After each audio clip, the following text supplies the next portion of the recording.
If this podcast works, sign me up as a believer in God. Welcome everyone to Super Audio Robo Podcast Z. I'm Ark, that's Neff, as always, and this is the show where we recommend you the finest mecha content for your cultural and artistic development. Hey Ark, can I be a little honest? Can I be a little honest here? Sure, go ahead. I've been honest enough, however harsh it may sound. I think Gundam X is a very interesting show, but I don't know if it's the finest Gundam, but it's definitely, well, that's my take on it. I know some people are going to have like different opinions on it, but it's definitely got interesting things to say about Gundam as a whole. Yes, today's episode, After War Gundam X, a show that has kind of a lot going against it in some regards, stuff that could be seen as kind of outside its creative control, but damn does it. I think it does a pretty good job of what it sets out to accomplish, especially in the grand scheme of all like the various alternate universe entries in the Gundam franchise, since this is a product of that early part of like the whole AU movement in the Gundam franchise, you know, Bandai and Sunrise moving away from constantly doing like more and more stories just focused on the same timeline. Great, I say finest, but that's just because like that is like the opening line that I have to do for every fucking episode, and like there'll be other shows where I think that where that'll probably be put into question. Oh yeah, depending on who you are. I don't know. Some of these shows we're talking about are fine in just very, very different ways. Yeah. Well, I'll say like everything we talk about is stuff we generally like and do recommend. Yeah, especially like if it's, you know, compared to, say, another relatively more popular alternate universe Gundam anime that aired 1 year before this and has somehow gotten more recognition. Well, whatever. We'll get into more of that clearly, because this is, before we get into the prehistory, we got to at least explain what the hell Gundam X actually is. We gotta give you the synopsis. Yes, please do. Please go for it. And here it goes. At the end of the 7th Space War, the Space Revolutionary Army one-upped Zeon's war crime potential by dropping several dozen space colonies on Earth after the United Nations Earth utilized their own war crime in the form of the satellite cannon. The result was a devastated Earth in which the remaining population has struggled to survive since. 15 years later, a boy named Garrod Ran is tasked with finding a girl who he assumes to have been kidnapped, only to become the pilot of a relic from the war responsible for Earth's destruction.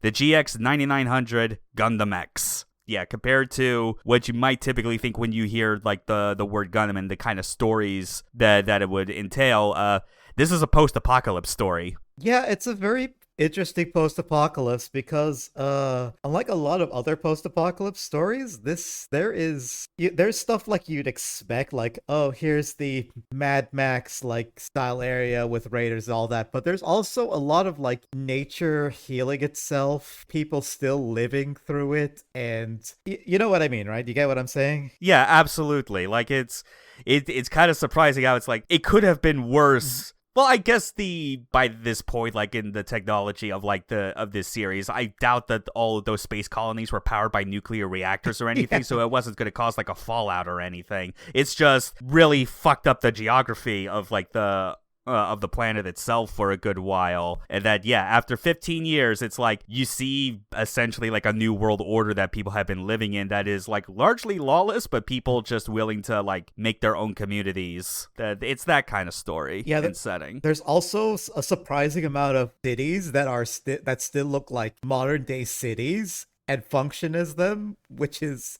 not what I expect from a post-apocalypse story. Yeah, but that's also just because that the apocalypse tends to be set on about like much more damaging weapons where like the after effects are practically irrevocable. Oh yeah. You know, not everything's been rendered the desert, thankfully. Yeah. But like that's kind of like the story, the background for like what the setting of Gundam X is about. Can get into some of the prehistory stuff because this is where things definitely start to get a bit interesting as far as how the show even got made and the unfortunate timing that kind of prevented it from getting, I think, like the recognition it deserved like in its time. Definitely has gotten more as time goes on and people have done reevaluations. But as mentioned before, after War Gundam X, it's part of the initial wave of AU Gundam series, like entirely new universes completely unrelated to Universal Century canon. Whether you want to say that those technically are still part of Universal Century, just like it's centuries if not millennia like apart from each other, that's your prerogative. I think that's unnecessary, but whatever. I mean,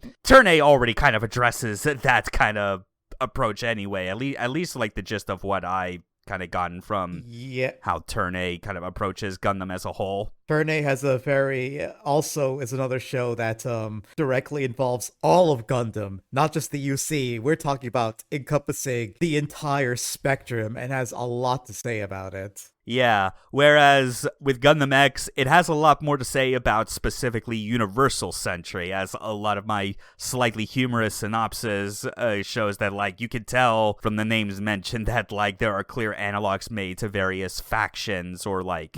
I mean, for fuck's sake, colony drops. I guess, like, people are never going to let go of the fact that Sydney, Australia had to be fucking demolished by a colony just being dropped on it. That it's like the only way the only way to go from here is up. So it's like, how about several dozen? Yeah, let's just drop more colonies. That always helped out. That's always a good solution. But this show would be directed by Shinji Takamatsu. In terms of credits on the Gundam franchise, he's actually been involved for quite a while, since all the way back to Zeta Gundam, I believe. It's like doing episode storyboards. Square in the middle of the 80s, Universal Century, he'd be very familiar with that already. But more importantly, especially to me, and what we talked about like in our initial overview episodes of this podcast, he was the director on 3 entries of Sunrise's then ongoing Brave series. He was the director of Brave Express Mightgine, Brave Police J-Decker, and the Brave of Gold Goldran. All of which, when we had talked about those particular anime, he incorporated like various like sub-themes into them in addition to the concept of, bravery. Which is like kind of like part of the entire ethos of that series. And because of that, like his specific contributions to like that franchise, going from that and, well, I guess like even in between Goldran and starting Gundam X, he technically did do some work on Gundam Wing, but again, he wasn't, that was still like him not being like a series director for Wing. X was like his actual contribution to that. Having like watched those particular Brave entries and going to Gundam X, I could very much see how how his approach to messaging and like trying to get across a theme to its audience with like no sort of room for misinterpretation make him not a bad fit for Gundam, at least for this particular show and like what it was aiming to do. Yeah, because Gundam is unfortunately one of those shows where the messages kind of fly over people's heads, but this one is very blunt about its messages. Yeah, kind of by necessity for sure. Yeah. Like aside from just that, like so this is kind of getting into some actual real world history that kind of involves some pretty fucked up shit. Oh yeah. Especially since this was like 30 years ago at this point. This is back in 95. Like the year before Gundam X actually first aired. This is one where I've at least found it like, I guess you could say it's like conjecture because I've never seen like actual like proof or acknowledgement from like the creative staff that this was the reason for it. But if you're familiar with Gundam the Origin, the original manga, and specifically kind of what has been talked about by the author of that and how they felt affected by people misinterpreting the meaning of ideas from the original Gundam and using them to like just justify them doing horrible shit. This is kind of where it started, and it was the Tokyo subway sarin gas attacks. Because the worst part yet about it was the cult responsible, effectively like inspired by the concepts of new types from the original Mobile Suit Gundam. Like the idea, particularly the part about new types where like people seem to like them on a pedestal as like the next like evolution of humanity that all must aspire to, and basically just using that as like carte blanche to just a bunch of fucked up shit because the cult is basically a doomsday cult, really. Like anything just to kind of justify like their ravings about the end times and whatnot. Yeah, it's a pretty dark era of like Japan's past. And I'm pretty sure it had like influence on a lot of media after that too. Yeah, that, and I'm forgetting the names of it, but I know there were like some pretty fucked up like murders that also happened like during that decade as well. Yeah. That at least with those, I recall being cited as kind of the more likely reasons for why Japan started to like very quickly shy away from a lot of ultra violence just being present in a lot of media, especially like TV, anime, or video games, especially. Like there was a point where you could get away with a lot more beheadings, and then eventually they just stopped. Yeah, I think it was responsible for why we don't see that many like ultra brutal OVAs anymore. You still get like some shocking violence here and there, but like it is so much more sparse, and it's at least relegated to stuff where it's like, you know, it's a movie, it's not made for like for syndication on TV, so there's at least the expectation that the audience going to see it is able to handle something like that. Oh yeah. But even then, there's a lot of like specific stuff that just is become like a hard no for anyone to do. And in the incident in particular, it's like, well, it was not Sunrise's fault for obvious reasons, despite the cult itself like being inspired by like their own twisted version of what new types were. It did leave the studio feeling partially responsible regardless, because it's like this is their most popular franchise. Yeah. You know, like it is like a big cultural icon in Japan.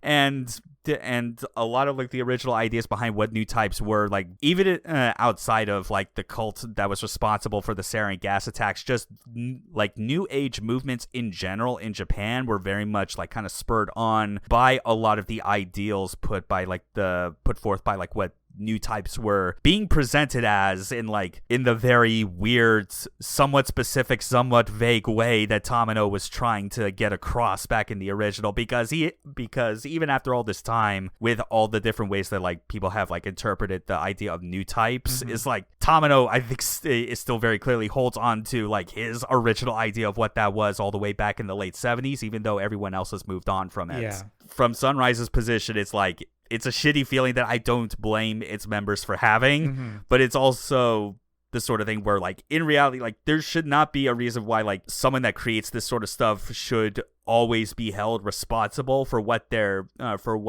supposed fans end up doing. You know, that just leads to like the same sort of like fallacies you've often seen as far as like in the late 90s and in the US with stuff like Columbine that happened, where you just get old white people out of touch that don't know how the world works or how people work, just wanting to immediately blame like the hot new thing, which is video games, rather than unchecked mental health. Yeah, and the thing is, like, I feel like even if this cult didn't use like new types as an excuse, they'd probably have used another thing entirely. Like you can't really control what people do, especially when there's other factors at play. Yeah, so that's why in a lot of ways Gundam X's main goal, and you know, a few years later when Gundam the Origin would start being published as a manga, pretty much having the goal of just undoing the romanticism and mythologizing about the original Gundam because of like just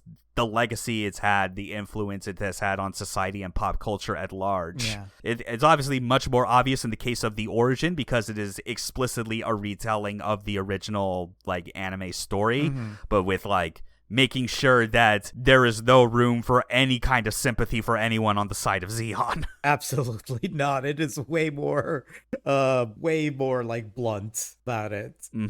And Gundam X is as well, by approaching things differently, by, you know, not being a remake, not being like a reimagining of like the same plot that was done in the 79 anime, but instead like kind of a scenario that would have taken place. It's like, what if the war just had everyone fucked to oblivion and people having to pick up the pieces? It's very much that. But outside of that particular, you know, challenge it had to deal with based on like real world circumstances, there was a different but still unfortunate problem it also had to face, and this kind of ties into just the timing of Gundam X being made in the lineage of like Gundam TV anime as a whole. The franchise was starting to see a bit of fatigue by the mid-90s because for a good few years there had not been a single year that passed without like a year-long Gundam anime running on television. Yeah, if you wanted like an idea of how bad it was, we had Victory Gundam, G Gundam, Gundam Wing, and then this all happened one after another with no breaks in between. That is a lot of Gundam. Especially when it is constantly switching to a different story like each time. after the series had basically established for 15 years prior that it was all set in like the same continuity. Like, that's also another factor where you're still dealing with the after effects of people that still wanted more stories set in the universe that they grew up watching back in the 80s. And it's weird because you would think with Gundam's success following the compilation movies that it would seem almost impossible for a series to have its run cut short, much like the original Mobile Suit Gundam did. But surprise, it turns out this one did, due to poor ratings and very ill-advised ways to like bounce back from poor ratings by just constantly changing time slots it was based like any attempt to try and get it to a different time slot that they thought would get a bigger audience, it instead turned out to backfire because some other popular show during that time slot would also be running, and people would just be going to those instead. And you feel the cut down like episode count because it feels like they've had more ideas to play with, but they were never able to like actually do any of them. Yeah, not unlike the original Mobile Suit Gundam, which considering how UC inspired and like very deliberately so Gundam X is, it feels darkly humorous that this is the other Gundam show that had to like have its episode count limited compared to others, because it would basically last for only 39 episodes, all through like April 5th to December 28th of 1996. And this is not the last Gundam that's going to have its episode count cut short, by the way. Oh, yeah. There's still other troubles that hit the franchise much later in the future. But yes, the relatively quick end to Gundam X's runtime, that meant it signaled the end of Gundam's annual streak. For better or worse. I mean, like in the end, it's probably for the better that something like Gundam, and with how important it is, doesn't air for like every single year the same way that like any of Toei's mega franchises do. But at least like this would give at least like a roughly 3-year break for the Gundam franchise as a whole, until it would eventually see its return in 1999. Kind of a big year in a way, because it's the 20th. It would have been the 20th anniversary. That would be when Turn A would debut, and more importantly to Turn A, that was Tamino's return to directing a Gundam series, like in general. And it would be a Tamino who's on his meds and less depressed. Yeah, he's a Tamino who's able to see the bright side of life. Turn A is also like an interesting show because that's also a post-apocalypse show as well. Yeah, it really is. Like, I know how much you love Turn A, and it's always been like something that like I've wanted to get around to as well, but like for very specific reasons, especially when we talk about like the recommending part, it'll be more clear kind of why I got to this one before I eventually did Turn A, because like it's these are all supposed to be like a year-long running anime ever. There's only so much time. Yeah. It's kind of madness to have to marathon them. But regardless, like Gundam X has definitely stuck in my mind for quite a while, both for like what it has in terms of content, as well as like the circumstances surrounding its creation. And the fact that like those circumstances did not absolutely cripple the final product. Like it still turned out really good. Yeah, despite the what it went through, it could have been a lot worse. It turned out way better than it should have been. So with a lot of like that prehistory out of the way, we might as well start describing like our robots and characters, like what do we got in Gundam X? Turns out there's a lot. So kind of like with OG Gundam as well, this is another one where it's like we can only give you a small fraction of like just the scope of the different units and like characters that are all existing in this lawless post-apocalypse hell zone. So we'll start with our primary mecha, and that is obviously the titular Gundam X. Like full title GX 9900. It's called the Gundam X because there is an X motif present in its design, specifically when it deploys its ultimate weapon. By utilizing microwaves that are transmitted from the moon, the GX's satellite cannon is the mother of all big fucking lasers in the Gundam franchise, to the point where I would say it is on the level of a nuke. Not in terms of like radiation and fallout, but just you feel like you have become Death Destroyer of Worlds once you fire that fucking thing. Yeah, and the show always does a good job to show the devastation it leaves in its wake, because every time it's used, it's about to get fucked. Yeah. And they make a point, especially as it goes on, to like try and avoid using it unless it's a last resort. Or in some cases, like, just use the startup phase of, like, powering the satellite cannon as a way to psych out their enemies. Because they know. Yeah, they know it's going to get bad if they fire that thing. Yeah, at the end of the day, it is a Gundam, which means it is rocking, like, the same, core silhouette and colors as any other Gundam. A bit less of the red overall, I would say. There's a lot more of, like, the dark navy blue, like along with like the white for the limbs and the face. I think just because of like the mechanisms of the satellite cannon when it's both folded out is like the highlight of the Gundam X's design, and I think that part is like especially cool. Yeah, I think Gundam X has the best design in the show, and generally I'm gonna say some very positive things about the show. I don't think the mech designs are my favorite part about it, if I'm gonna be honest. I think that's fair.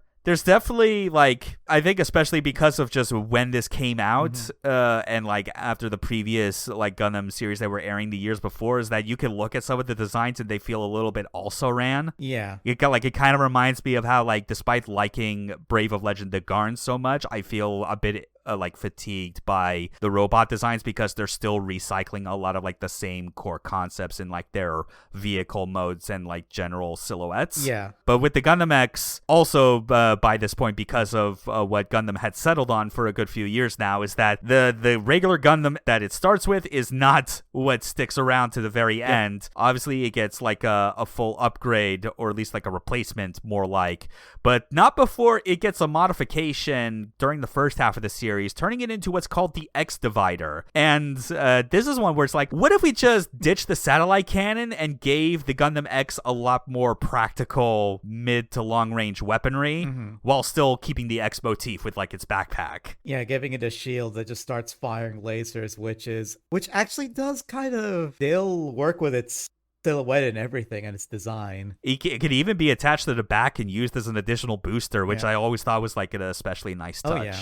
But yes, and as far as like who pilots it, obviously, Garrod is our main character. We'll get more into the human cast naturally, but one thing I do like, at least, is that when it comes time to the mid-season upgrade and our hero starts piloting the Double X, is that the X Divider is not like just permanently retired. It does get passed on to like another key member of the cast, so you still get to see it used. Like, just like you really don't see that with a lot of like the other Gundam series where the title mobile suit gets replaced with the newer, better one. Like, it's usually permanently retired in like a sort of death and rebirth sort of like motif that it tries to go with. You don't get stuff where like the previous Gundam literally just gets treated as a hand-me-down to someone else. Yeah, which is nice. It gives it some relevance. It doesn't make it just like a scrapped idea or something. So getting to some of the other mobile suits, which are not nearly as impressive as the X, but still all right. We have the GT 9600 Gundam Leopard, piloted by one of our main characters, Roby Loy. The design for this one can be best described as Gundam Heavy Arms again. Again, it's just heavy arms again.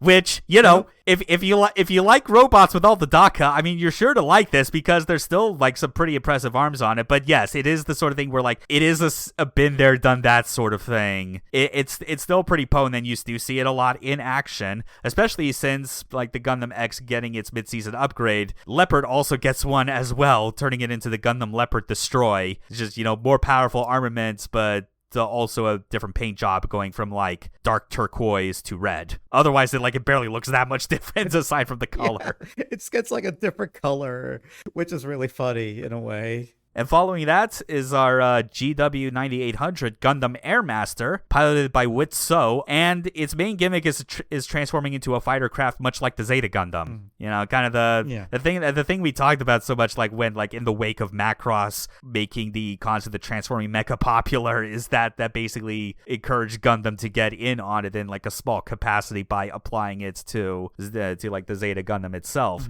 And it's definitely something where you've seen it on other Gundams even after that. Like the Gundam wing itself from the previous show also has that same functionality. And Airmaster, it fills the same role. Again, kind of getting into that, like, been there, done that, but it's still really cool to see all the same because transforming robots are sick, especially when they're abiding by very logical, easy to understand, consistent mechanisms. Like, you could tell there's still some thought into the way it's designed and the way it transforms, which is nice. Then you get, obviously, like, its mid-season upgrade, just like everything before, and that is the Gundam Airmaster Burst. Again, kind of more of a color change, going from red to green. I wonder if they were just like, they just had to do so many Gundam shows in a row where they were just kind of running out of ideas.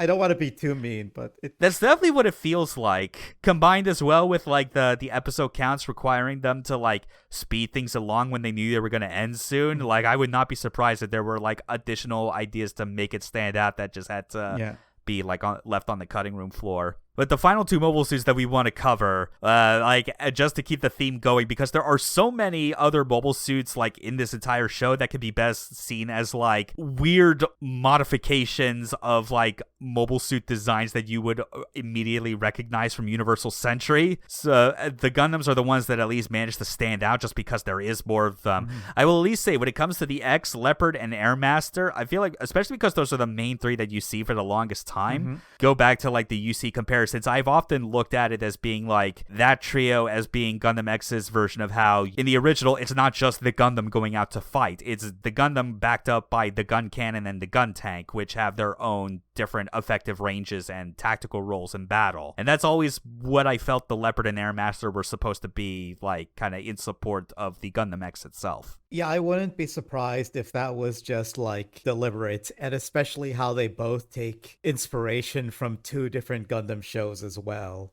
But, like, the remaining units that we have to cover are the NRX 0013 Gundam Versago, which is piloted by one of our antagonists, the eldest Frost brother, Shagia. And to get back to, like, in case you're no longer surprised already by the fact that we've been describing a lot of these mobile suits based on their comparisons to mobile suits that came before, yeah, Versago has, like, the same head as a unit like Gundam Epion. Yeah. Even has a lot of the same color scheme as that one. The only thing it's got different is, like, two giant, like, claw things. Yeah, like, its arms are essentially, like, turned into extended multi-joint claws for, like, slightly longer melee attacks. It does get, like, an upgrade near the end of the show, but not at, like, the midway point like you would expect it to, called the Versago Chest Break, usually abbreviated as CB. And the idea is that, like, extending that whole concept of, like, its body parts being able to kind of, like, slightly transform in an extension kind of way is that, like, its abdomen kind of raises up to reveal, like, a chest cannon. Hence the name of it being the Chest Break. But I did say that this was piloted by one of the Frost brothers. Obviously, there has to be two. Well, the second one pilots the NRX 0015 Gundam Ashtaron. It's piloted by Olba Frost. This one is a transforming mobile suit, although, like, it's weird. Like, it's less obvious when you look at it in its, like, initial form, but, like, in its upgraded form, the Ashtaron Hermit Crab, it becomes a lot more clear that its vehicle form is supposed to resemble its namesake. Like, it looks like a hermit crab. With, like, pincers and everything. And because of that transformation aspect, you get the brothers kind of, like, making them synchronize in a way where you have the Versago basically hanging on to the Ashtaron when it's in its, like, mobile armor form and basically riding around with it. Yeah, that's at least, like, the most interesting stuff that could be said as far as, like, the mobile suits in this that stand out. There's obviously others that, like, I feel like if we were to describe them more and more rapid fire, we would have to also, like, bring up, oh yeah, this mobile suit, it's based on this from the original Gundam, or this one from Zeta, or things like that. I mean, for fuck's sake, this is also a show that has, like, fin funnels or whatever. You can already start painting a picture of, like, which type of, like, Xeon mobile suits, like, those particular ones are probably inspired by. Yeah, we'd just be here all day if we listed all the, like, the different robots that show up. So instead, let's move on to listing the primary characters, of which we still had to trim this down from, like, a lot of the cast because there are so many. This is a show that feels like an adventure where it's, like, kind of like everything is its own story arc, which means that every arc has to give you a new cast of characters for, like, our heroes to interact with.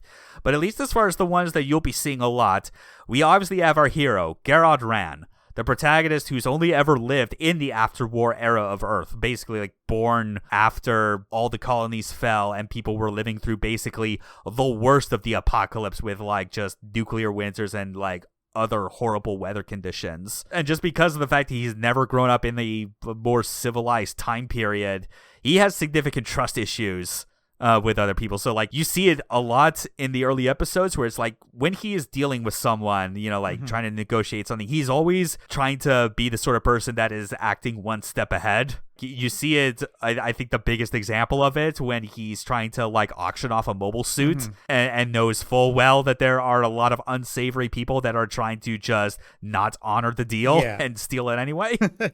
Like he's got his own issues, but he's not lacking in smarts. You know, he's street smarts.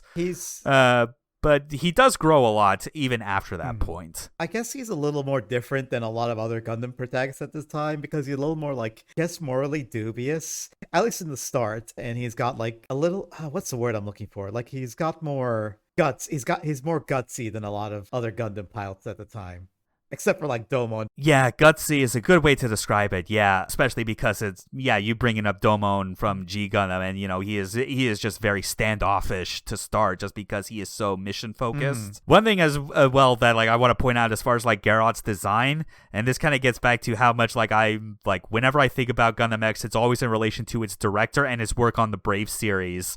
But I think another part that contributes to Garrot feeling pretty different from a lot of other Gundam protagonists is that like his color palette in his design is something where you could put him in like the lineup of like human protagonists in the Brave series and he would not look out of place. Yeah, I've looked up like character designs for those other Brave series you're talking about, and the character designs here look like they could fit right into one of those Brave series. Yeah, like somewhere in between like something like Mike Gine or Jay Decker with those kind of designs. Also, he has a fanny pack. Oh yeah, I keep forgetting. That's it. Just saying that. He has a fanny pack. Don't worry about it. What other anime protagonists can you point out that have that? Garrett, and that's the only one I could think of.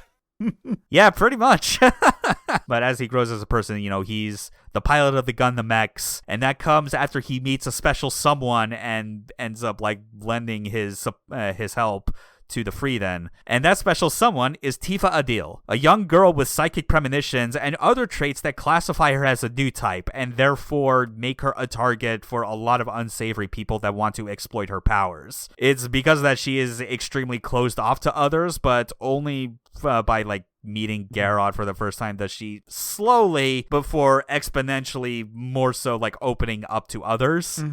Like is like she's just like a very simple looking girl, like light purple dress, has a penchant for doing charcoal drawings as well, so like that's cool. We have a character with like some artistic ability, but you could tell otherwise that like she is, because of her powers and the fact that like she often is seeing visions of horrible shit that is possibly going to come to pass in the future, that like she's having a rough time just living. Also, her and Garrett's budding romance is like a big part of the show, and just see how they help each other grow. Yeah, it's a very heartwarming part about it, and as well as just when you have like all the other main characters eventually coming to like recognize that is a thing and actively supporting it. It's like as responsible people should. Which, speaking of, we're gonna talk about the crew of the Freeden. We've mentioned that name already. The Freeden itself being basically the white base if it was a land ship, and only a land ship. The Freeden is led by a former UN ace pilot and a former new type, I guess you could say, or still new type, depending on how you want to define it, Jamil Neat. Best way to describe this is like, what if Amuro Ray grew up to be like Bright Noah or whatever, and he stole Quattro Shades, and he's got 6 sideburns. He's got Gonagai type A sideburns, if we're calling back to that terminology that I've landed on. So like that's at least like the cool, interesting angle with like he's like the third most important character of this show, because he is essentially the protagonist of a different show that we only got like the aftermath of. You do in fact get to see a few flashbacks of him when he was younger fighting in the war, which I wonder if that's supposed to be referencing another character in another show. No, seriously, it is. It's It's just 15-year-old Amuro Ray, but with hot-blooded sideburns. Yes, literally. It's the sort of thing that looks so out of place, but I love it. Because you don't see Gundam characters with sideburns that often. But yes, Jamil is like a former pilot.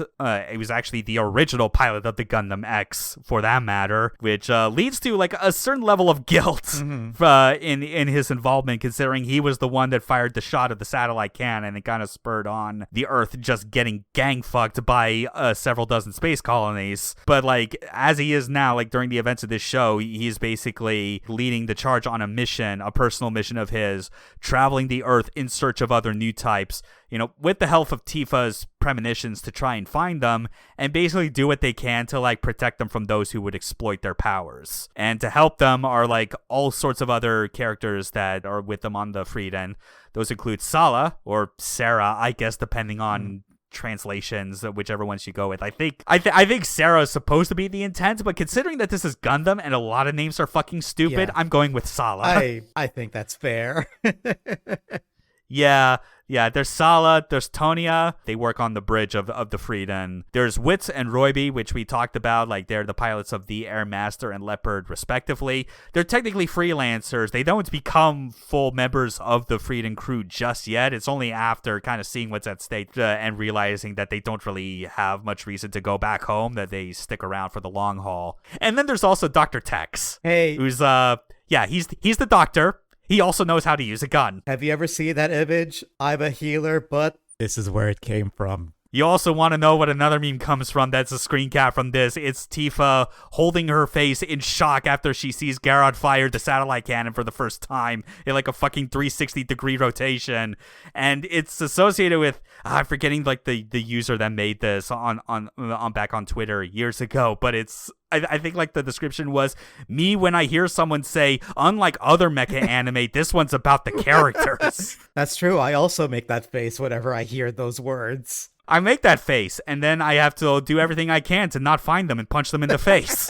That stupid fucking fallacy. Jesus Christ. Y'all would be surprised at how many meme screenshots are just from mecha anime that you probably never heard of before. But yeah, it was especially funny when I got to seeing Dr. Tex when he's holding that gun out, and I was just like pointing at the screen, snapping my fingers like, up. Yeah, I recognize that. I know that screenshot. And I guess to close things out, this is less about like specific characters and more about general factions, because they start to like rear their ugly head as the show goes on, almost as a way of like trying to get the audience to like sympathize with the survivors and being like, fuck you, go away, we don't want you. And one of those is the new United Nations Earth, basically the UNE rebuilt after the mass colony drop, where in the latter half of the show, they basically announce their return and like enact their plans to subjugate the Earth back under their control. Not so much for the purpose of, helping the communities that have been struggling for all these years, or like putting down all of these lawless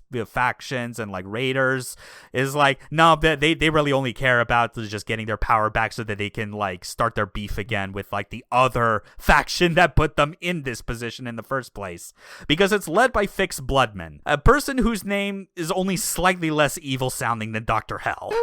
His name is Bloodman. It's fucking Bloodman. You called him Fix Bloodman, and you designed him to look like an even more corpulent version of Degwin Zabi. Like, who the fuck are you trying to fool? I know writers use subtlety, etc., or subtext, etc., etc. Yeah, they're all cowards. I just know that I'm glad that this show got to using the name Bloodman before Kojima got the idea. Oh god, that is a Kojima name. Fuck. Anyway, yes, Bloodman's a shit. The United Nations Earth is a shit. And like everything that they're doing, like when they're like kind of being brought back to the forefront of the plot, is to basically start up the war again and just fight back against the Space Revolutionary Army, basically our Xeon equivalent, a space colony government that can be best described as a dictatorship seeking independence by asserting themselves as new types and the next stage of humanity. Sounds familiar, huh? Mm-hmm. And they're led by a dude named Sadal Rasso, a fascist if there ever was one. It's Xeon as fuck without saying the word Xeon. Without Xeon or anyone that could be anywhere as remotely charismatic to misguided people like Giran was. Yeah. Like, I look at Rasso and this is like a brown-haired Hitler without the mustache. Also, interestingly enough, there is no real Char in this show, by the way. No, like the closest I think you can get to a Char in this show, because there is an ace pilot on the side of the SRA, much like how Jamil was the UNE's version of Amuro. There technically was a Char, but when you watch the show and actually get way deep into the show, because you don't go to space for a long fucking time, when you actually see like who the SRA's like cherished hero is, you find out how sidelined he is a lot of the times, and that in terms of character, he is a lot more upstanding and like not anywhere as flawed as Char actually was. He kind of more resembles, I think he stands to exist more as like the idealized version of what fanboys wish Char actually was. I think like the one good person who happens to be on the side of the Nazis and doesn't ascribe to their doctrine, even though it's like, yeah, sure. I'm glad you guys are just conveniently ignoring the fact that Char eventually grew disillusioned enough to ascribe to that doctrine again several years later, that he thought, you know what, one colony wasn't enough. Let's use a bigger one. Good job, idiot. Yeah, he's definitely the glimpses we see. It's definitely a very different version of Char, but I think the closest thing we get to kind of a Char or more of a Quattro is Jamil. But like you mentioned, he's more of an amalgamation. Amalgamation. Am I using that word right? Amalgamation of different characters. Yeah, because you see Amuro, Quattro, Bright, kind of just all in there. Like he's got all those different traits, kind of as needed depending on who he's interacting with. And I guess lastly, to close this out on characters, we've mentioned their names already. We have the Frost brothers, Shagia and Olba. And compared to how, we talked about how shitty the new UNE and the SRA are, these two technically are the real antagonists, as they're the ones manipulating events throughout the entire story for their own gains. They have a telepathic link with each other that, despite its tactical usefulness, doesn't technically classify them as new types. It's weird. It's just so weird. Yeah, you mentioned when we were talking about like the mobile suits of this show, and that like they were kind of like your least favorite part about it. I think at the end of the day, the Frost brothers might actually be my least favorite part about Gundam X. No, I take it back. The Blowjob brothers are kind of the least interesting part about this. Okay, good. Yeah, when I saw you put BJ brothers in the notes, I was thinking like, she's referring to the Frost brothers, right? It was like, yep, I knew it, of course. That's just the name I unlovingly give them because they kind of suck. This is one of those things where I don't even know if they had the full episode runtime they wanted, if they would have like done those characters better, because I think you would have needed to do like a fundamental like shift in their character arc to actually make them more interesting, because they kind of stay the same throughout the entire end of the show, where they're perfectly in sync with what their goals are, even though Olba is kind of shittier than his older brother and is like way more emotionally impulsive. Yeah. That they don't do anything to like, you would think the logical end result for those brothers is to have a schism driven between them, because Olba just cannot stay in fucking place. Yeah, and they just don't do much with them. They're like an antagonist force, but they don't really grow, they don't really change, they stay kind of smug and the same all throughout, and it's kind of a black mark against an otherwise pretty good show. Yes, there are aspects about it that I think it would be remiss if they were just cut out entirely,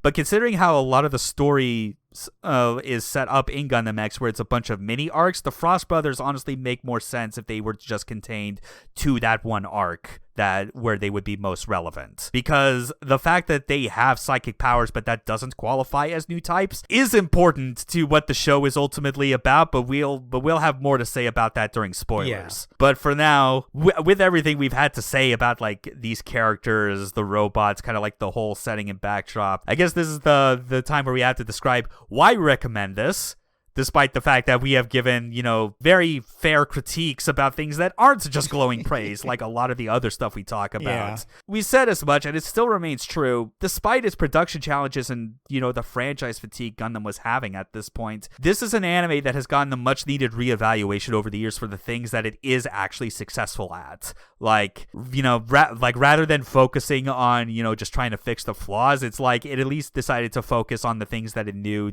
that would be good and were worth visiting and doing right. And that was addressing familiar concepts from the Universal Century in a more down-to-earth manner.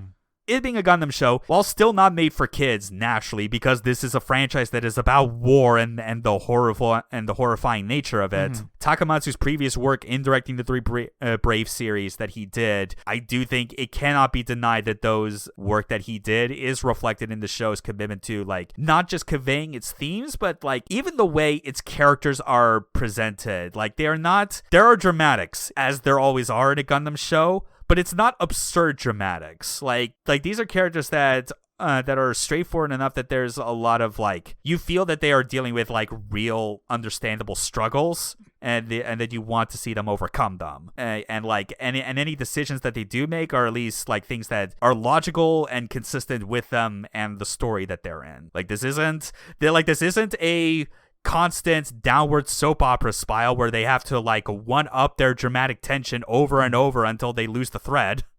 Looking at you, Wing. Yeah, I was gonna say, just as a reminder, the show that came before this is Gundam Wing, which is the most insane Gundam show by far. Yes, and the one that, is still manages to be like remembered as like the nostalgic favorite for like a lot of Western fans due to its role in basically being the gateway for Gundam to make it outside of Japan in earnest.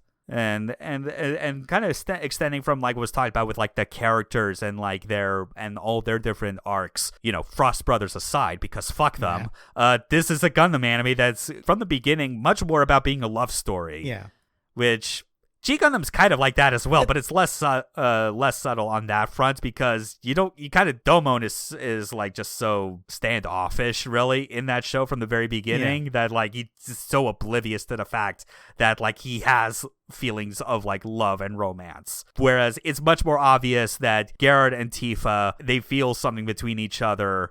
And even the Frieden recognize that very early on, that like not everyone gets on board right away, but there are some characters you see that are like immediately see that development and start shipping them. Yeah, this is a love story from, I don't want to say the start, but like from the from the first few episodes, it's pretty clear what the show is going to be all about in a way. Because this is a love story between two people that have never ever lived like in a time that wasn't the after-war era, and are essentially the two people that are in the right place to effectively determine what the future should be, as all these phantoms from the past are essentially rising up to just fucking ruin everyone's life again, because some people cannot let go of a grudge, especially when that grudge involves the question of what the fuck is a new type.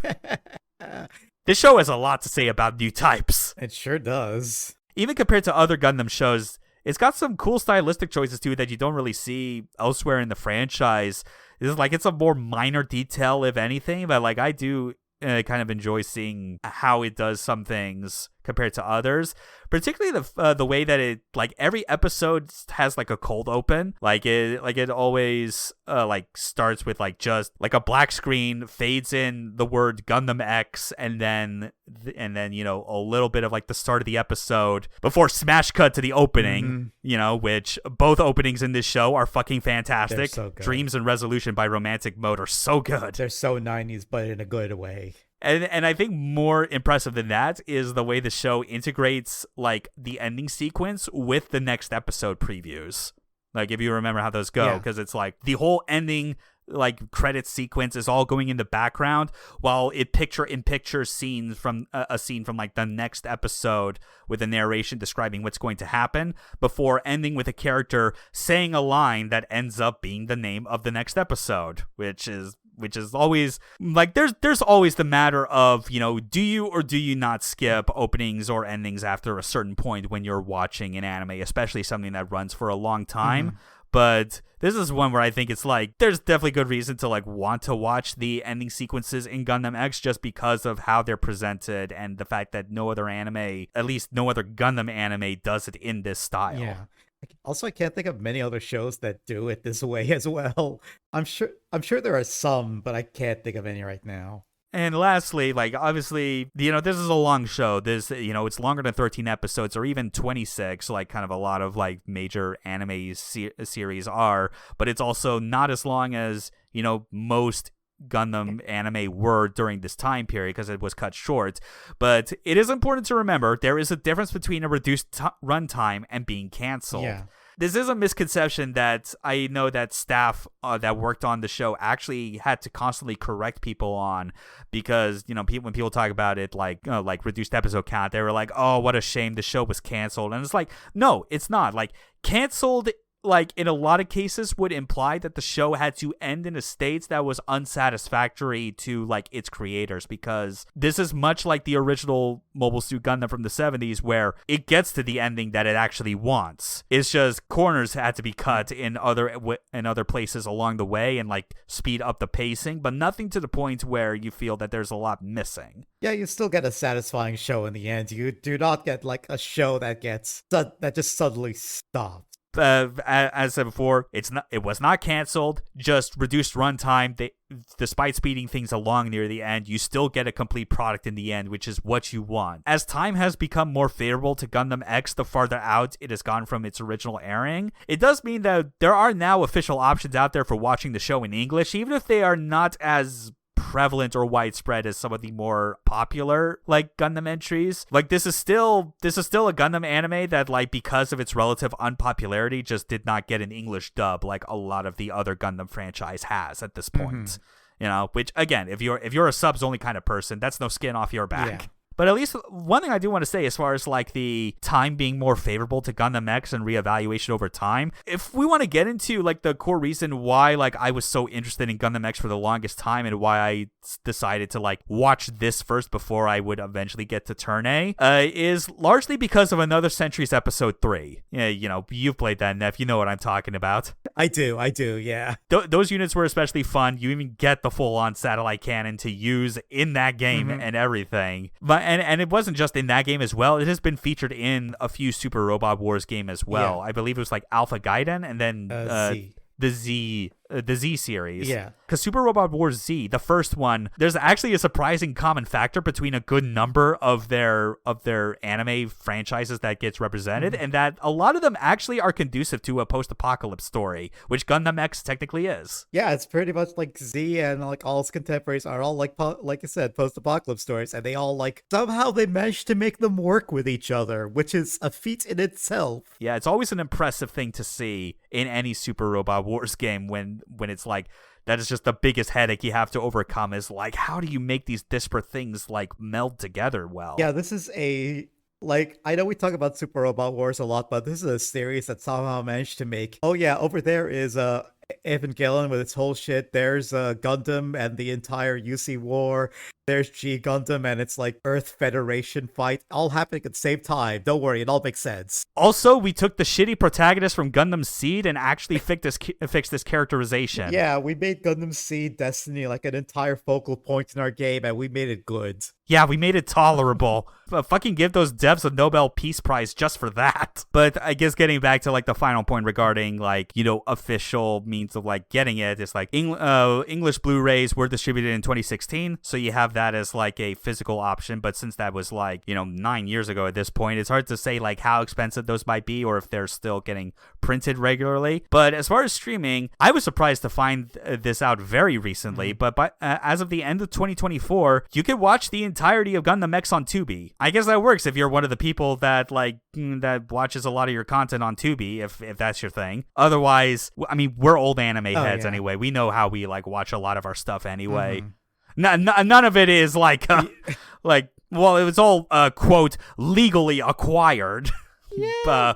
Don't ask for the receipts. That's all we'll say. Don't worry about it. Listen, we had to find our ways to watch this as best as we can. Yeah. Listen, if I was I don't need to say more. You all at home are smart enough to figure it out. You're resourceful. You better be. Yeah, that's why we recommend the show. Warts and all, it is still, like, a worthwhile Gundam series that deserves a look at. Especially for reasons that we're going to be talking about in the next half of our show, because it's spoiler time. Oh yeah, baby. Let's go. Yeah, we got a highlight discussion for you all, because as you'd expect, we are not going to talk about all 39 episodes. That is ridiculous. But we've at least singled out at least 2 episodes to talk about, partly for, you know, like what is featured in them, but also talking about them as it relates to like prior events in the show and like kind of how it informs it, because it's very hard to find episodes of Gundam X that you can like easily talk about in isolation from everything else. Because it all feeds into each other. Yeah. This is one of those shows that is all about the long-running narrative and seeing it through to the end. Yeah. But we will have a bonus discussion that's kind of adjacent to those episodes. So, you know, this is a highlight discussion with a little bit of a twist compared to our usual. So look forward to that. But of course, if you like what we have discussed about Gundam X already, and you think this is a show you could get into despite the obvious critiques we've made about some of the things that are kind of holding it back, then by all means go ahead and watch it. You know, put this episode on pause and check it out. Otherwise, we're going to see you on the other side to talk about our highlight episodes, as well as describing the answer to this show's entire thesis, basically. And we will be talking about it in a bit, so see you all soon. All right, now that we could talk about spoilers. Yeah, you ever wonder if there's a heaven? I don't. All roads lead to hell. That's what Robo and Wits found out. We found that out the hard way. Our first highlight episode is one where I felt it was like the closest we could get to as much of a self-contained story as we could, because it is very character focused. On, you know, not our leads, but, you know, our 2 of our supporting cast that happen to be Gundam pilots as well. This is a Roy and Wits episode, as they stand in front of a sign at a crossroad in a big grassy field, wondering which path leads to heaven or hell. How symbolic. Spoilers, it doesn't, well, it kind of ends well for, it doesn't end as bad as it could have for both of them. It's varying levels of bittersweet. It's varying levels. I think Wits might have had it a little worse here. Although you did mention as much, how you read it, the romantic chemistry that these 2 have more than their actual love interests in canon. Yeah, I mean, the way these 2 constantly bicker with each other, it's like, hey, why don't you 2 just fuck already? Come on. I'll admit, I don't think this is, I'm pretty sure, this is definitely not a case of just me, like, specifically, like, having talked with you as long as I have, but definitely with other people I know of, like, similar interests, but I have definitely had my mind warped enough where, like, as soon as I just see, like, obvious homoerotic tension, I am just, like, all on board for it. I mean, yeah, they do eventually have their love interests, but it's like, oh, the spark isn't there, though. Not like with... Yeah, I mean, just their designs as well. I mean, especially Royby with his fucking hair, that fucking like split parted bangs that like every 90s anime character had. Oh yeah, that was like everywhere at the time. Wits is at least like more normal, whatever. I mean, whatever. It's like upright, spiky blonde hair, like he's fucking Jackie from Virtua Fighter. But the whole idea of this episode is that Royby and Wits, after the events of the Fort Severn story arc, which was a whole other thing, they're basically taking a break from the Freedom, because technically these 2 have still been freelancers the whole time. They've not been at the point yet where they're like, we're just going to stick around with the Freedom until the very end. They're basically going back to their hometowns to tie up some loose ends.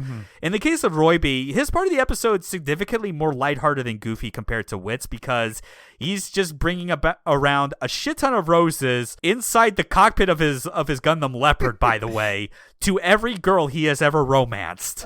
What a playboy. Yeah, his part of the story is, it doesn't really have a payoff until the end, and you're like, oh, okay, fine, I see now. I see where they're adding more depth to your character, I guess. Wits, however, gets more of the plot attention up front, because his part of the story is about revisiting his family and hometown, paying respects to his deceased father, who ended up dying during like at the hands of like a mobile suit rider like that was like raiding the village like sometime in his youth, caused like a bit of a schism between like him and his parents, and just wanting to like get out of town and like make a bunch of money that he could eventually give back to his family, so that they wouldn't have to worry so much about making ends meet. The whole thing is primed to be the most daytime TV drama shit ever, and somehow it still works for me. And yeah, like, Wits' Gold was like a plot point in earlier episodes. You see it. They kind of been building up to this moment, and it's like, oh yeah, this is why he's so... Well, I think they mentioned his family even before that, right? Yeah, like he's clearly got a goal in mind with all the gold that he is collecting, and he will get it back even if it means having to chase down like a bunch of mobile suit riders that happened upon his secret stash. But like Wits does get back. He's reunited with like all his different siblings. He meets like his like younger sisters who are twins, and sees everyone else. He gets quite a shock though when he sees a gun tank acting as security for the farmers. Yeah, because like earlier at the start of this episode, we see like a bunch of raiders just like raid the village and just kind of like make a bunch of trouble. So the idea is that like a bunch of neighboring villages have all been like under siege by like a bunch of like mobile suit riders that are basically coming in as soon as it's time for harvest. And since Witz's hometown is like in that proximity, like the village decided to, you know, hire some security in the form of a giant robot, even though it's like his mother has particular feelings about mobile suits, which he's gonna make very clear later on. Yeah, because Wits has been keeping a secret from his family, especially his mom, that he is a mobile suit pilot. While at the same time, unbeknownst to him, his family has been keeping secrets from Wits about the fact that his mother remarried. We're not joking about like... I'm just imagining this subplot remade through Gundam Wing's shitty writing, and I have to wonder how much more absurd it would end up being. I think someone's mobile suit would explode for no reason, first of all, because that it's a lauded wig. Yeah, the fucking Leos are basically made of paper mache. You could just blow one up by sneezing. Yeah, pretty much. As well as probably something extra tragic would have had to have happened to one of his siblings as well in the process. Oh, yeah. It's kind of like a tense, like, soap opera-y, like, scene with, like, the family at dinner. But again, it's compared to other dramatics that the Gundam franchise has been capable of indulging in that lead to catastrophic, like, results. This is still tame by comparison. Oh, yeah, this is so, like, this could have gone so much worse, especially considering, like, Gundam's history. This is, like, things kind of end up well at the end. Like, nobody dies dramatically. There's no tragic, like, oh, I lost my entire family or something. Even Wits very quickly starts putting two and two together about like who like his new father actually is, and is like, it doesn't take long for him to stop being like so pissed off over the fact that like his family like kept such a secret from him. Because as it turns out, like the bartender at like the place that he goes to like try and drink his worries away ends up talking to who he does not realize is his stepdad. The reveal was kind of funny because they went during the family scene. There was like, they point out the coffee maker and the piano, and they're like, "Oh yeah, that's for your stepdad." And then during the bar scene, the bartender happens to make coffee and then plays the piano. It's like, do you get it? Do you get it? Yeah. Again, Shinji Takamatsu will never let you misconstrue or miss anything important in his works. But that's what Wits is doing while he's having a bad time.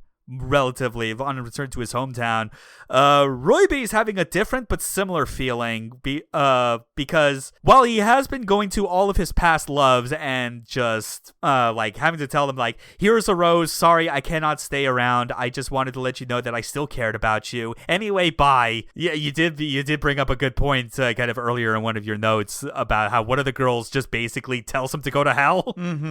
Which is the closest thing he's gotten to like someone telling him off this episode. Yeah, but what he ends up coming across is worse than that, because he's been saving a special rose for a certain someone that is actually in his hometown, his first love, and unfortunately she's dead. Oh no. And I have the line in that I had to single out because it is such a great summation of this episode and like a lot of the character drama in Gundam as a whole. This is a mean stunt, you know that? My main squeeze is dead? What is this? A corny soap opera? He says this as he is in front of her grave. Funny because this entire section is just a soap opera episode.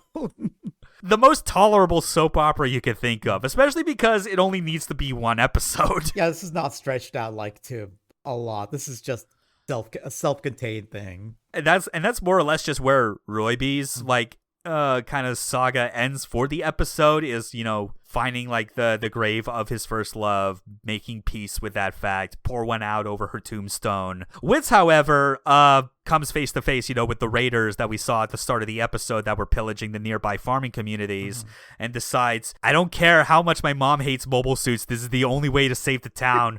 Gets in the Gundam Air Master and fucks him up. Yeah, even with the obvious dramatics this episode, I do like that he does save his hometown despite how his mother feels, and even because of like her feelings towards mobile suits. Like, you do get a scene of her like on the phone with her husband, realizing that like, oh wait, you just talked to my son, and then just kind of being somewhat relieved to find out that like that he kind of now has a better understanding of who his stepdad is, and doesn't have such like, he's no longer kind of in his bad mood that he was when he found out that secrets were being kept from each other. So he decides to leave town anyway, but not before dropping a mobile suit sized briefcase full of gold bars in front of the house. Hey, Wits, how's your family going to use all that gold? Are they going to? I mean, I'm sure you don't have to worry about it, but still, how? I'm sure there's some manner of like banking system that the community has going that they can at least like figure something out, or at least take it to some of the other nearby communities. I mean, because there's towns and cities. It's not like there's not one Earth uniting government at this point, but there are at least a lot of individual smaller governments that all, I'm pretty sure, have the basic decency to operate under a lot of common rules. Yeah, I can see that. Like, no one is going to forget how money is supposed to work. Frankly, the thing that just amuses me more about dropping the briefcase of gold bars is just how close it ends up landing on one of his siblings. Yeah, it almost squishes them. It's like, oh no, that would have been bad. Like, he could have dropped it a bit more gently at least. Jeez. Yeah, seriously, Wits. But alas, Wits and Roby, they leave their hometowns. They go back to that same cross road. They're like, hey, so what was at the end of your path? I don't know, it sucked. Anyway, let's go back. Back to the Frieden. The ultimate theme of this episode, as you could tell, is that sometimes you just can't go home again. Or maybe you can in the future, but not after you do something important. And I guess in this case, it is our side characters deciding to kind of throw in their whole lot with the rest of the Frieden, and decide that like that is a purpose worth going along with. Also on a grander level, I think this episode just kind of highlights just how much more low-key Gundam X is compared to like past Gundams, because like I said, like in any other Gundam show, there would have been some kind of tragedy or something that would have happened, but nope, things just kind of work out. All the like dramatics are understandable. There's nothing really outlandish. Like, despite the post-apocalypse setting, this is far enough after the events of a catastrophe that you genuinely do feel like that the world could probably stay in this state more or less, and people would be fine because they have picked up enough of the pieces to start living like a simpler life without any of like the baggage of what came before. Yeah, it's way more. It and Turne are very like positive even after like the world essentially ends, but like life still finds a way afterwards. People still manage to live. And it's a very positive and more uplifting message. Definitely. Both are very oriented about like looking towards the future. Yeah. That's it. You want to get into something that like brings up more of the baggage of like the past and how that's factoring into the plot. Oh boy. Our second highlight episode 31. Fly Garrod, in which we got to give some much important recap as to like what the setup is for this particular episode, why we're talking about it in the first place, because it's half what happens and half what it represents based on the previous story developments. Because at this stage in the story, Garrod has already moved on to piloting the Double X. You know, they stole it from the new UNE. The UNE and Space Revolutionary Army are now, like, fully known again to everyone. Like, they are back. They are trying to start this shit up again. And worse yet, in the confusion of a battle following their escapes from the new type research labs, which got blown up by the Frost Brothers for, I'm going to say, justified reasons. That's the only good thing that the Frost Brothers do. But in the confusion of that, Tifa's kidnapped and taken to space. Not even the Gundam Double X could catch up to it. It's a bad time, y'all, for everyone. This is like one of those things where it's not the first time Tifa has been kidnapped. Like, there's the entire Fort Severn arc where that happens, as well as the episodes that lead up to Garrod getting control of the Double X itself. But this is the sort of thing where it's like, because things have been on the upswing so much for Garrod at this point and everyone on the Frieden, that it makes these kind of setbacks, deliberately so, feel even more more devastating compared to like when they happened earlier in the show.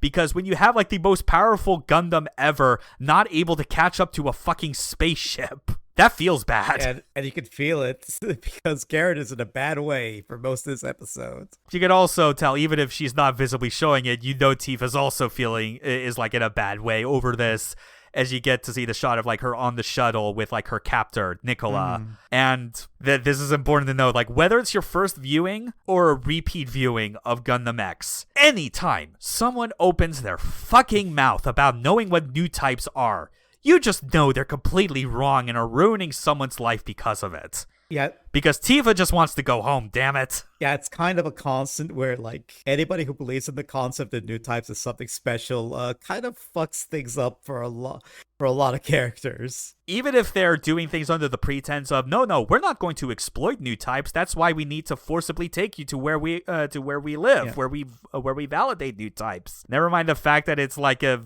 weird objectifying of them to begin with, that it kind of diminishes them as humans. Yeah. Also, like, I know we mentioned Bloodmint before, but I don't know why it amuses me so much that there's this character called Bloodmint, and he's not the worst character in the show. He's like an okay guy, despite how his design and his thing. Like, he could have been so much worse. I don't know why that's... He could have been so much worse, and he is still such a toxic individual. He is still so toxic, yeah. But, like, Rasso and the BJ brothers still have him beat, all things considered. Oh, by far. And seeing the BJ brothers again, like, I know they kind of get an upgrade, but they don't really...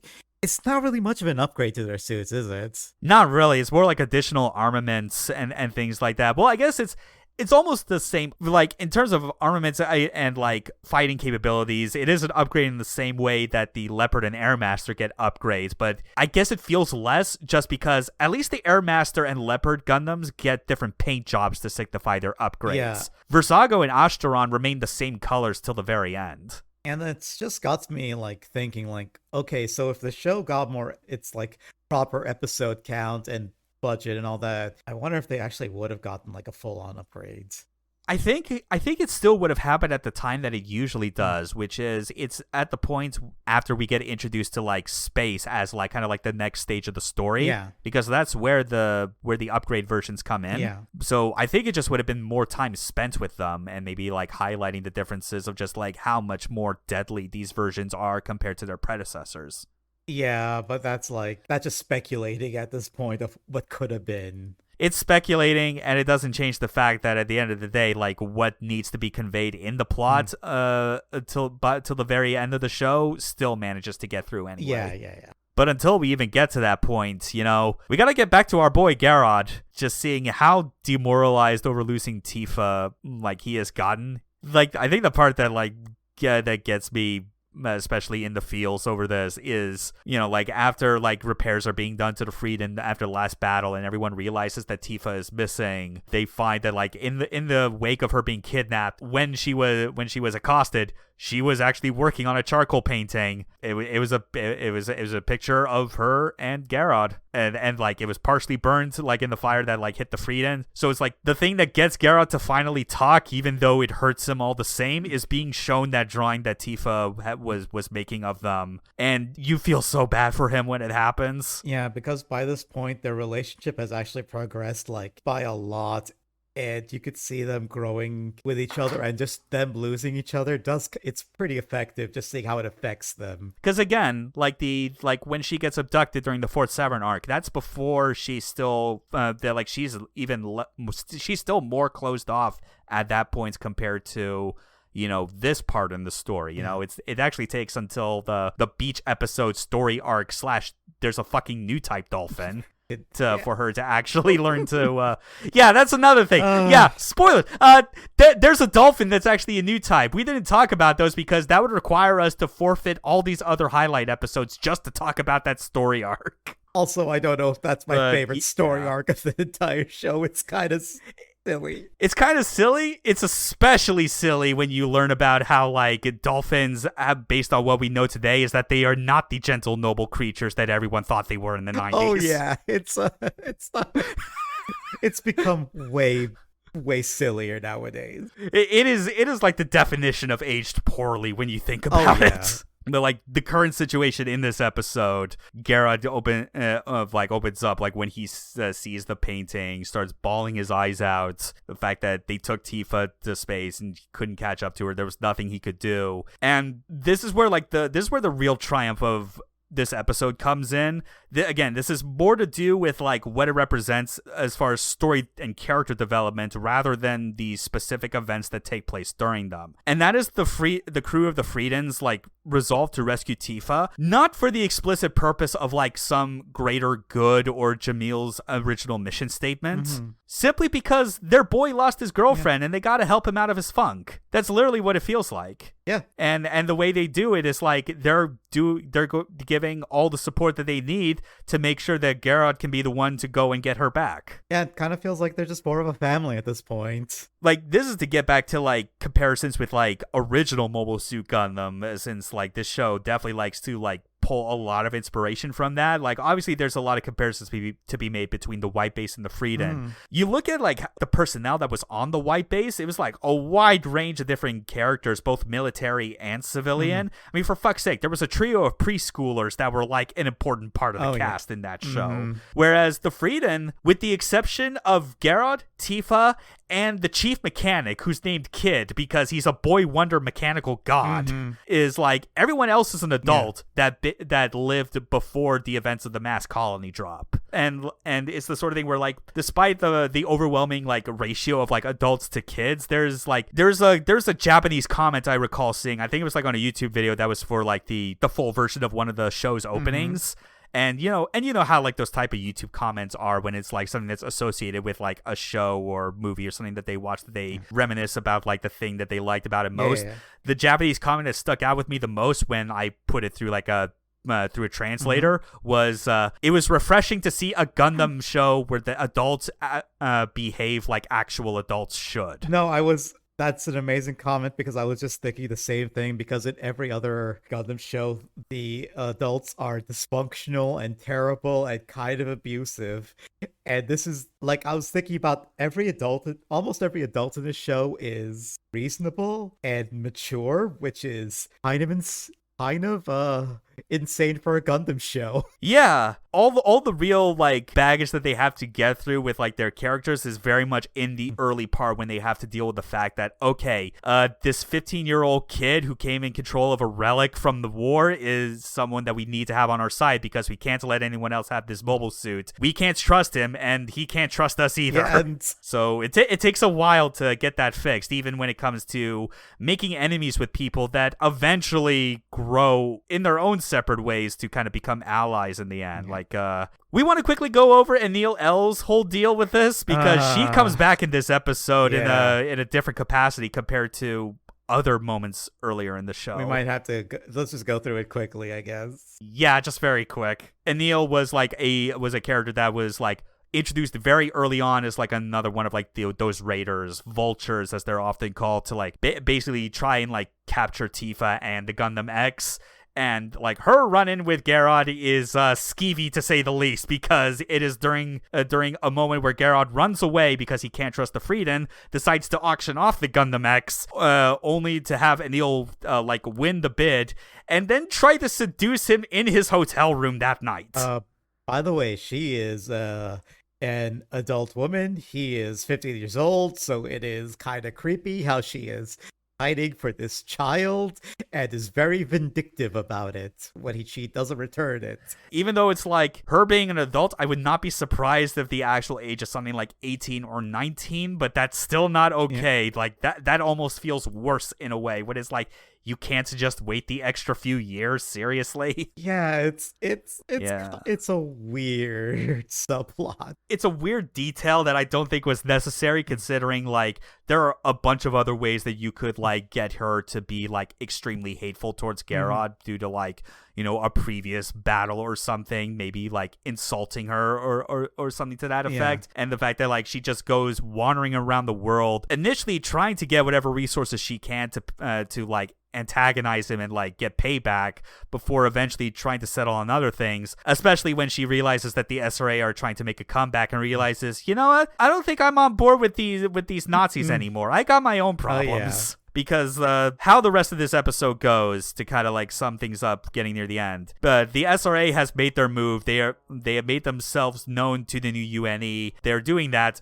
by getting as many of their own men that have been stationed on Earth since the colony drop, acting as spies and whatnot, back up into space to like regroup, because they're gonna get ready to do like a mass invasion of Earth since they've had 15 years to recover. And that means the best chance for Garrod to get to Tifa again. We got to get on a spaceship. We gotta hide this boy away on one of the escape shuttles. Yeah, just like everything kind of going on with like this latter half of the episode, especially when Anil joins them again. It's just it's nice to see former enemies uniting over hating bigger, shittier enemies. Yeah, and it's definitely more growth for her character by now. Yeah, and even with the end of the episode, when Garrod is going through like the steps necessary to get himself as one of the passengers on the ship leaving to space, the way they managed to convince the SRA goons to like basically let him on board is to be like, hey, we stole this super powerful prototype Gundam from the new UNE. We'll let you guys have it so you can study it as long as you let our boy on the ship. He wants to go to space real bad. You have no idea, because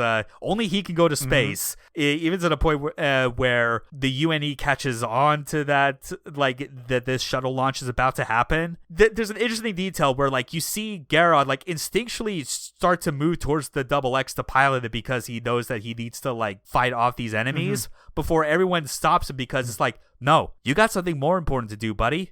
You got someone waiting for you. Yeah. Again, showing how much more of like a family the Frieden is at this point towards Garrod, and like actually giving like proper support and encouragement. This is way more love any adults give to their like, I guess, adopted child, or at least the main character in any other Gundam show. Yeah, that is definitely not an understatement. So the episode has like naturally it's got to end with a big battle to like ratchet up the tension for like the shuttle launch. You know, you just got a big old like platform, like weapons platform, just moving towards the spaceport of like all mobile suits being sent out to stop the launch. The Frieden deploys to stop it. Particle cannons are being fired from the UNE. Blows up the hangar to the point that it does make you worry. Oh shit, they blew up the ship, didn't they? Nope, the ship's totally fine. It is all primed and ready to go off the catapult. But those cannons are going to fire again soon. So how does one stop an invading force from preventing a spaceship launch with our hero and their OP mobile suit on board? Fuck it, just ram your land ship into an even bigger land ship and hope for the best. Because that's what happens. This episode also marks the end of the Frieden as we know it. And what a way for it to go. There's a bit of animation when you see the initial impact on collision, where like just the way that like both vehicles are crumpling against each other as the music swells is like it's icing on the cake for like this whole finale. It's all really well done, and it's like a nice battle to cap off, I guess, this arc, or just to start off the next arc. I mean, yeah, to start off the whole space portion. You know, much like how in the original Mobile Suit Gundam, there was a point when the white base was done doing what it needed to on Earth. Now it had to go to space. Though, like the circumstances behind its behind our character going to space obviously feels a lot different. You know, white base departing Jaburo was much more triumphant and hopeful. This one still kind of hopeful, but also kind of like very much a case of you're on your own, buddy, because Garrod has no backup going where he's going. All anyone can say, all Jamil has to say are just two words: fly, Garrod. And so does everybody else, like, repeat the same words. And it's a pretty effective scene. The Frieden crew really proved themselves over time that they are the responsible adults that the world needs in a Gundam universe. And this is like the next peak of that. Even if it means doing something as drastic as destroying their main base of operations and eventually being captured by the new UNE and being shuffled off onto like fucking a Siberian railway to an execution spot. But whatever, that's for several episodes later. Let it be known, like, compared to the fucking like Earth Federation and Zeon, like, obviously there's a case of one is better than the other, especially in the original Mobile Suit Gundam. Gundam X is a case where you can actually get away with doing the no, both sides suck argument, because it really is a detriment to everyone to have either of these sides rear their ugly head again. Yeah, both sides are kind of bad in this at this time, yeah. Especially when just the whole conflict is about to start up again because people cannot stop being obsessed with the question of new types and needing to like either harness them for military power or prop them up as an ideology that humans need to ascribe to, which gets into our bonus discussion, a very quick thing to cap off this entire spoiler section, because it was worth talking about this rather than the entire episode that this particular answer is discussed in. We'd be remiss if we didn't have a section here to talk about the show's entire thesis statement and the answer to the question, what are new types? Well, that's the neat thing.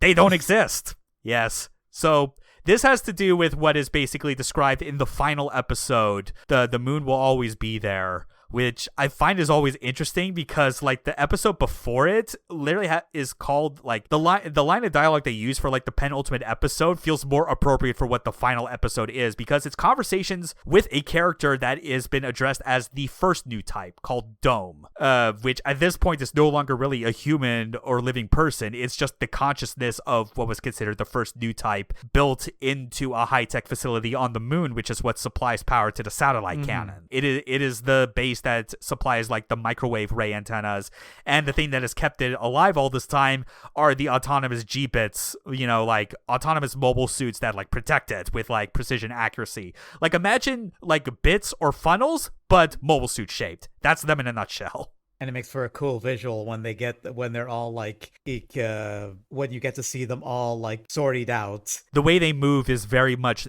a non-human by design. It is worth getting to what Dome talks about more than what happens in the entirety of the final episode, because up until like that point, like the whole anime has focused on showing different examples of new types and how they can be selected as new types, even though they don't all have the exact same qualifications as prior examples for varying reasons, like in a way that is extremely deliberate to almost like seed doubt in a way, and like make you question, ask the same question that the show is trying to ask itself. We have to go over major examples, obviously, to describe like people that get considered new types at one point or another in this show. So Tifa is the big one. She's considered such because of her psychic premonitions, and the UNE has been constantly trying to study it. Jamil had new type powers during the war before losing them as a result of PTSD, and by extension, I guess you could say his rival, Lancero, is his name, also applies as well, because he was also a new type and stopped exhibiting those same powers, and he's on the side of the space Nazis.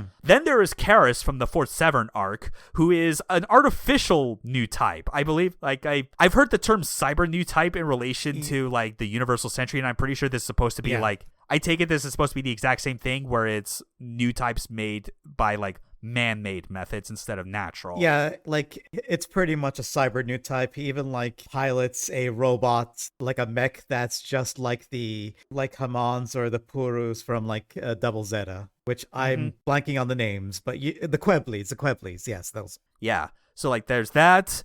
As we mentioned before, there is a dolphin new type.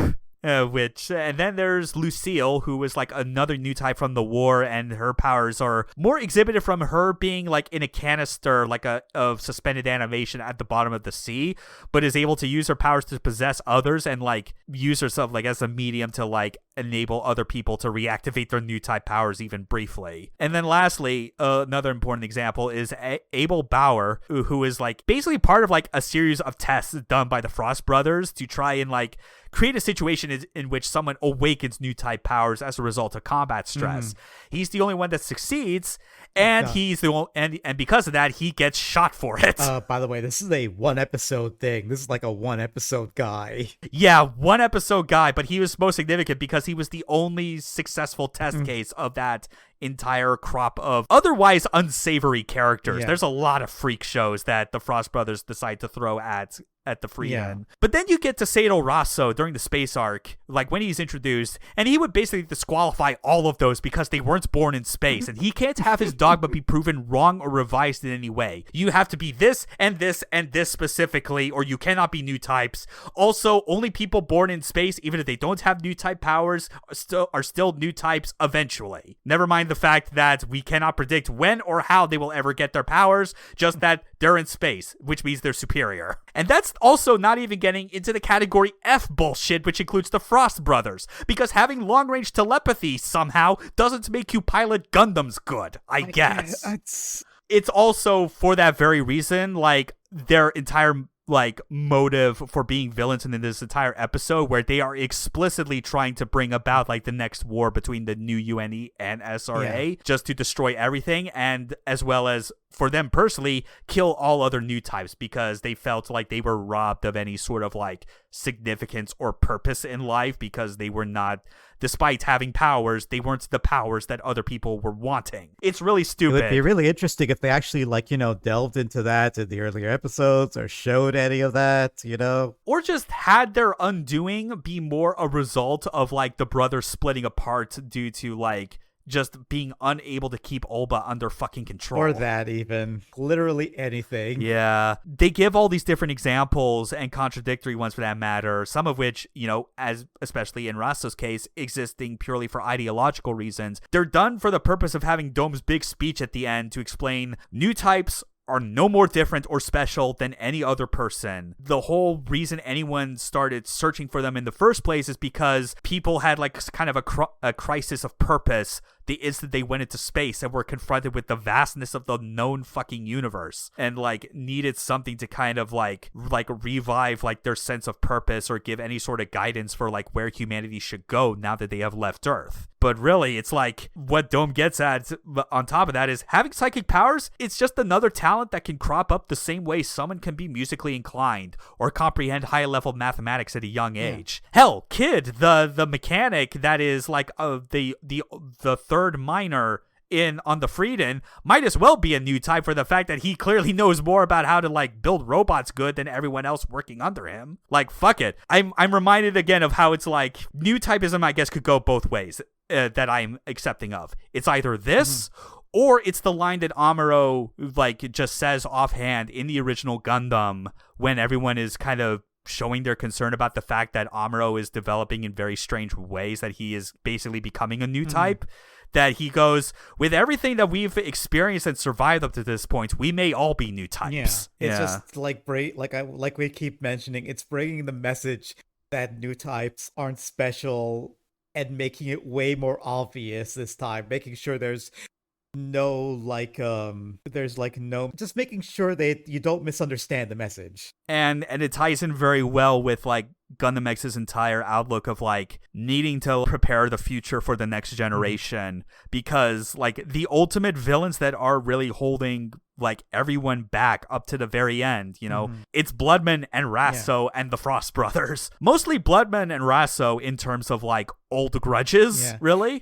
But even then, you could tell, like, the speech with Dome also highlights as much that even Jamil's entire motive in life after the war was also holding him and everyone back, because he was captivated by just the idea that, no, new types are real. I was one. They told me I was one. And it leads to an extra bit of symbolism as well when you see him finally take off the sunglasses for once. But I do like that this is what they decide on, like, highlighting new types as, especially because the big kicker is that despite everyone's idea that new types are special and or must be utilized as a military weapon, our main character is a young boy with none of those powers, and he manages to keep up with them through raw training and determination. New typism's not an instant win button. Yeah, just making the main character not a new type kind of like reinforces the themes of the show, or at least in that aspect of it.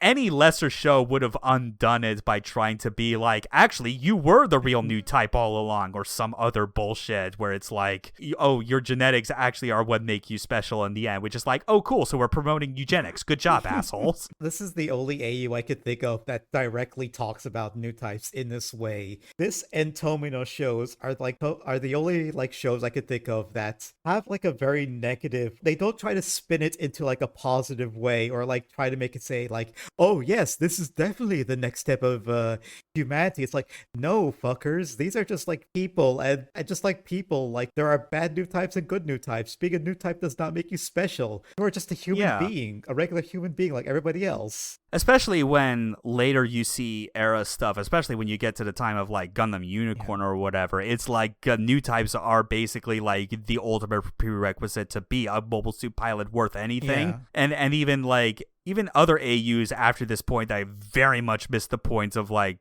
what new types kind of were supposed to be from the beginning, and just going like off the deep end with stuff like coordinators or innovators and all this other shit. I do wonder though, because I know there have been like comments made by Tomino in the past where like Nate stuff said about like what he thinks about like other shows. Like I know with like G Gundam, he gave explicit orders to the director of I want you to destroy Gundam. As well as the thing that I always remember hearing about how he loved the first episode of Wing because of the fucking like birthday invitation being ripped in half. I believe that. I would genuinely be curious to know what he actually thinks about Gundam X's like idea of what new types are, and how much it's like, if it's something that he can accept as being like something that is comparable to like what he was trying to go for.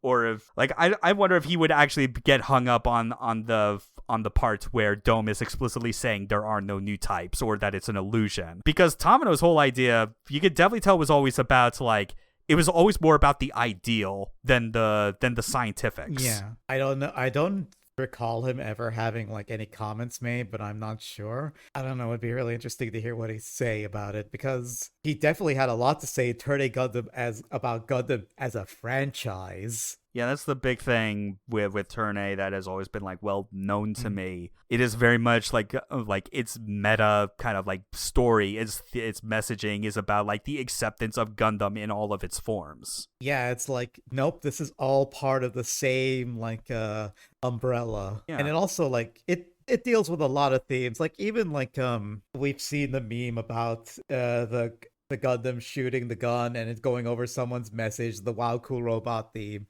But I feel like the message is always more than just war is bad. It's also about like understanding people and just like how terrible like bigotry and like can lead people down like this terrible path. You know, all kinds of things. Yeah, and even with all the horrible, tragedies and atrocities that happen in any Gundam show, there's like it's never ending in a way that like is supposed to be like nihilistic. There's at least like a sense of like hope towards the future, and Gundam X absolutely like carries on that idea by the very end, especially when you see how it's like the people that were the roots of like all the problems in the stories are eventually rooted out. Yeah.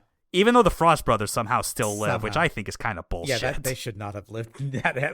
They need to go. I mean, I guess good on Shagya now being a cripple, but that is, but he deserved more. Fuck him. That guy. Despite like, no matter what I think about like Gundam X, I have a lot of respect for it just shaking the audience and just going, new types aren't special. Stop looking up to it. You know, that kind of thing. The age of being hopeful about like discovering aliens or psychic powers or new age shit that was prevalent in the 70s and 80s is no longer that time. That is actually harmful now. You need to move on. At this point, original Gundam is proving to be baggage for certain people in terms of their outlook. Oh yeah. But yeah, that's Gundam X, a show that was like, for all of its flaws, for all of its things that like you could look at and go, yeah, some of this could be better. This is still such a worthwhile Gundam show to like watch, and then especially to talk about with other people like we did here. Yeah. And also even with the amount of times where we bring up other Gundam shows as well that are worth watching, especially Turn A, it's like, again, like if we're still talking about some of these things that